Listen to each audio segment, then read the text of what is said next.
नमस्कार मित्रांनो, आपण पाहत आहात चटकदार न्यूज. योग पुरुष छत्रपती शिवाजी महाराज हे महाराष्ट्राचेच नाही तर अख्ख्या हिंदुस्थानाचे आराध्य दैवत आहेत. पण महाराजांच्या इतिहासासंबंधी अकारण वादाचे उद्योग करण्यात येतात. पुण्यात सरसंघचालक मोहन भागवत यांच्या वक्तव्यावरून आता महाराजांची समाधी कोणी शोधली यावर पुन्हा वाद चर्चा सुरू होत आहे. तर चला ते वाद चर्चा काय आहे पाहूया. याआधी आपल्या चॅनलला लाईक करा, फॉलो करा, सबस्क्राईब करा. योग पुरुष छत्रपती शिवाजी महाराज हे संबंध महाराष्ट्राचेच नाही तर राष्ट्राचे प्रेरणास्थान आहेत. त्यांनी गुलामगिरीच्या साखळ्या खंडित करत सर्वसामान्य जनतेचे स्वराज्य निर्माण केले. चहूबाजूंनी शत्रूंनी घेरलेले असताना स्वराज्य निर्मिती केली. या राष्ट्रात अस्मिता स्वाभिमानाचे स्फुल्लिंग चेतवले. या स्वराज्याला नैतिकतेचे अधिष्ठान होते. मागील कित्येक हजार वर्षात जगाच्या इतिहासात असा योग पुरुष घडला नाही. त्यांच्या प्रेरणेनेच पुढे मराठ्यांनी देशभरात मोठा पराक्रम गाजवला, मर्दानगी गाजवली. पण आता महाराजांच्या इतिहासासंबंधी अकारण वादाचे उद्योग करण्यात येतात. पुण्यात राष्ट्रीय स्वयंसेवक संघाचे सरसंघचालक मोहन भागवत यांच्या वक्तव्यावरून आता महाराजांची समाधी कोणी शोधली यावरून पुन्हा चर्चा होत आहे. ही समाधी महात्मा ज्योतिबा फुले यांनी शोधली की लोकमान्य टिळकांनी, यावरून वादाचा प्रयत्न करण्यात येत आहे. कारण काय आहे हे वाद, चला तर पुढे पाहूया.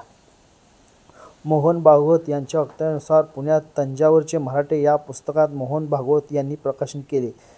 त्या कार्यक्रमात त्यांच्या एका विधानाने राज्यात गहजब उडाला. शिवाजी महाराजांचं राज्य किती होतं, आज सरकारी महाराष्ट्र आहे तेवढंही नव्हतं, असं भागवतांनी दावा केला. स्वराज्याचा तेव्हाचा नकाशा मात्र वेगळाच दावा करतो. त्यांचे वाचन भागवतांनी करावं असा टोला इतिहासक अभ्यासकांनी त्यांना लगावला आहे. शिवाजी महाराज इंग्रजांविरुद्ध लढले. शिवाजी महाराज इथेच होऊन गेले. त्यांचं स्मरण व्हावं आणि जागरण व्हावं म्हणून रायगडवर उत्साह सुरू केला. टिळकांनी ते सर्व शोधून काढलं असं ते म्हणाले. यापूर्वी सुद्धा मनसे अध्यक्ष राज ठाकरे यांनी एका सभेत टिळकांनी शिवाजी महाराजांची समाधी शोधल्याचा दावा केला होता. इतिहासातील काय आहे घडामोड हे सुद्धा पाहूया. योग पुरुष छत्रपती शिवाजी महाराजांच्या देहवासानंतर छत्रपती संभाजी महाराज यांनी महाराजांची समाधी बांधली. त्यानंतर स्वराज्यासाठी धामधुमीचा काळ ठरला. पुढे मराठा पतशाही स्थावर झाल्यावर राजगडावरील समाधीकडे दुर्लक्ष झाले. आपल्याकडे इतिहासाविषयी कायम आस्थान दिसून आली. त्यात या समाधीला पुढील सर्व राजकर्त्यांचा विसर पडला. मधात मोठा कालखंड लोटला. त्यानंतर इंग्रजांनी रायगड ताब्यात घेतला. त्यानंतर रायगडवरील राबता ओसरला. इंग्लंडमधील जेम्स डग्लस हा इतिहासक अभ्यासक होता. महाराजांचा पराक्रम ऐकून तो भारतात आला. त्याने महाराजांची समाधी शोधण्यासाठी राजगडवर मुक्काम ठोकला. गडावर समाधी शोधण्याचा त्याने हर एक प्रयत्न केला, पण घनदाट झाडी आणि त्यावेळी साधनांच्या कमतरतेमुळे त्यांना त्यावेळी समाधी सापडली नाही. गडावर समाधी न सापडल्याने तो अस्वस्थ झाला. मे 1869 मध्ये तो रायगडवर गेल्याचा दावा करण्यात येतो. त्याने उद्विग्न होऊन इंग्रजी वृत्तपत्रात लेख लिहिला. टाइम्स ऑफ इंडियातील हा लेख वाचून महात्मा ज्योतिबा फुले अस्वस्थ झाले. महात्मा फुले यांनी पुण्यात याविषयी सभा घेतली. एक इंग्रज शिवाजी महाराजांवर संशोधन करण्यासाठी इतक्या दूरवरून आला. आपल्यावर ज्यांचे उपकार आहेत त्या राजांची समाधी मिळू नये ही आपल्यासाठी शोकांतिका असल्याचे त्यांनी सभेत सांगितले. त्यावेळी अनेक तरुण समाधी शोधण्यासाठी त्यांच्यासोबत तयार झाले. त्यांनी थेट रायगड गाठले. खूप शोध घेतल्यानंतर त्यांनी महाराजांची समाधी शोधली. घनेरीची आणि काटेरी झाडे तोडण्यात आली. या सर्व गोष्टीसाठी 3 ते 4 दिवस लागलीच. त्यांनी समाधी स्थळाची स्वच्छता केली. सोबत आलेल्या तरुणांनी पान फूल आणले आणि महात्मा फुले यांनी ती समाधीवर वाहिली. जून 1869 मध्ये ही घटना असल्याने मानले जाते. याच महिन्यात शिवाजी महाराजांचा राज्याभिषेक झाला होता. त्यामुळे या घटनेला महत्त्व प्राप्त झाले. शिवाजी महाराजांची समाधी सापडल्याची माहिती म्हणत सर्व पुण्यात येऊन धडकली.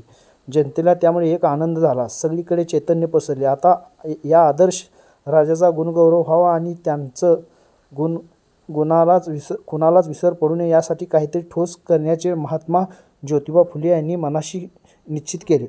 त्यांनी लगेच एक मोठी सभा घेतली. या सभेची नोंद तत्कालीन पोलीस रेकॉर्ड असल्याचे इतिहास संशोधक सांगतात. या सभेत 3 ठराव मंजूर करण्यात आले. त्यात पहिला ठराव शिवसमाधीच्या जीर्णोद्धाराचा ठराव झाला. शिवाजी महाराजांनी जयंती साजरी करावी आणि शिवाजी महाराजांचे महान कार्य जनतेसमोर पोचवावे यासाठी साहित्य निर्मिती करावी. या 3ही ठरावांची लवकरात लवकर अंमलबजावणी झाल्याचे दिसते.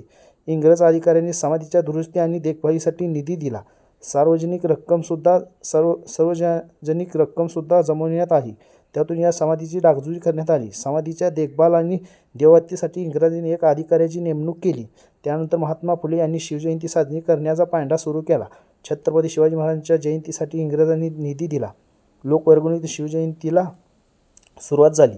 महात्मा फुले यांनी शिवाजी महाराजांवर 1869 मध्ये दीर्घ पोवाडा लिहिला होता. मराठीतलं शिवरायाबद्दलचं पहिलं पुस्तक ज्योतिरावांचं आहे. जून 1869 मध्ये ते प्रसिद्ध झाले.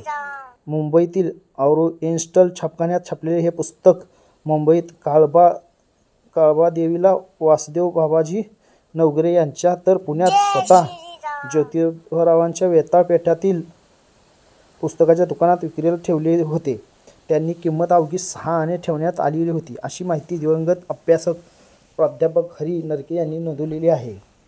महात्मा फुले हे 1880 मध्ये रायगडवर जाऊन आल्यावर पुढे सार्वजनिक शिवजयंतीचा उत्सव साजरा करण्यात येऊ लागला. पुणे येथे आल्यावर त्यांनी स्वारगेट जवळील हिराबागेत गंगारामभाऊ म्हस्के आणि चाफळकर स्वामी या मित्रांसोबत सत्यशोधक समाजातर्फे पहिली सार्वजनिक शिवजयंती साजरी करण्याचा उल्लेख सापडतो.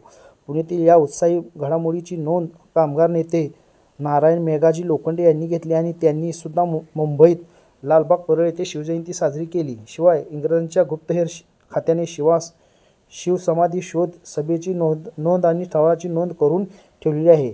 पुढे दीनबंधूमध्ये शिवजयंती साजरी केल्याचे वृत्त आणि वाचकांच्या पत्रातून समोर येते. महात्मा फुले यांचा जन्म 11 एप्रिल 1827 रोजी झाला, तर लोकमान्य टिळक यांचा जन्म 23 जुलै 1856 रोजी झाला. तत्कालीन या दोन्ही पुढाऱ्यांमध्ये जवळपास 30 वर्षाचे अंतर होते. 28 नोव्हेंबर 1890 रोजी महात्मा फुले यांचे पुणे येथे निधन झाले. महात्मा फुले यांनीच शिवाजी महाराजांची समाधी शोधली, तर त्यांनीच पहिली सार्वजनिक शिवजयंती साजरी केल्याचे अनेक दस्तावेजातून स्पष्ट झाले आहे. राज्य सरकारच्या अखत्यारीत महात्मा फुले यांनीही समग्र साहित्यात सुद्धा या नोंदी आढळतात. सार्वजनिक गणेशोत्सव भाऊसाहेब रंगारे यांनी 1892 साली सुरू केल्याचे समोर आले. त्याविषयी एक स्फुट सुद्धा तत्कालीन केसरीत असल्याचे दिसून आले. त्यानंतर 1893-94 मध्ये सार्वजनिक गणेशोत्सव आणि 1894 मध्ये सार्वजनिक शिवजयंतीला त्यानंतर लोकमान्य टिळक व्यापक काळात स्वरूप आले, असे आपल्याला म्हणता येईल.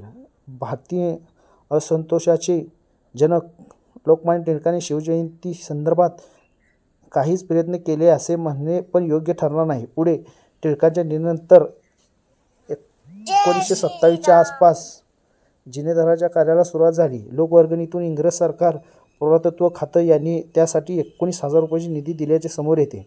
छत्रपती संभाजी महाराजांनी शिवाजी महाराजांची समाधी बांधली होती, मग ती पुढे विस्मरित कशी गेली हा मोठा प्रश्न येतो. इतिहासक अभ्यासक इंद्रजित सावंत यांनी एका मुलाखतीत याविषयीची हकीकत मांडली आहे. त्यानंतर शिवाजी महाराजांच्या नंतर संभाजी महाराजांनी स्वराज्याची धुरा हातात घेतली होती, पण संभाजी महाराज दुर्दैवाने मोगलांच्या कैदेत सापडले आणि त्यानंतर लगेचच 6 महिन्यांमध्ये रायगड किल्ला हा औरंगजेबाच्या ताब्यात गेला. त्यानंतर म्हणजे जवळपास 1690 ते 1733 इतक्या मोठ्या कालावधीत म्हणजे जवळपास 50 वर्षे रायगड किल्ला पूर्णपणे हा मोगलांच्या ताब्यात होता.